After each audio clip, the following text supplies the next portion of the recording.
12 নম্বর দেখেন 4 সেন্টিমিটার বাহু বিশিষ্ট বর্গক্ষেত্রের পরিলিখিত বৃত্তের ক্ষেত্রফল কত?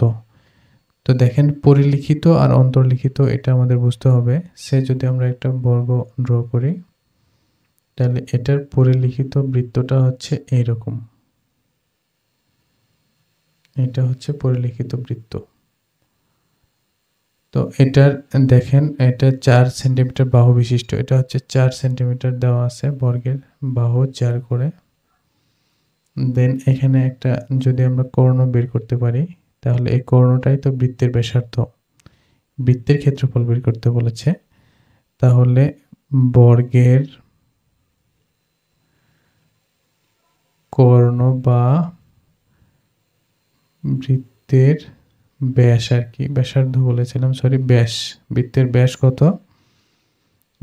সূত্র কি জানি আমরা? কর্ণের বর্গ হচ্ছে a√2, সেটা আমরা সূত্র জানি। তাহলে এখানে a হচ্ছে 4√2, এটা আমরা ব্যাস পেলাম। তাহলে আমরা সূত্র কি জানি? ক্ষেত্রফল, বৃত্তের ক্ষেত্রফল ইকুয়াল হচ্ছে পাই 4√2, মানে সূত্রটা হচ্ছে পাই r²। তাহলে এটা যদি আমরা ক্যালকুলেশন করি তাহলে পাবো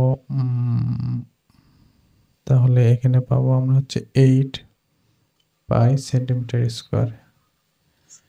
এটা হচ্ছে আমাদের কাঙ্ক্ষিত উত্তর।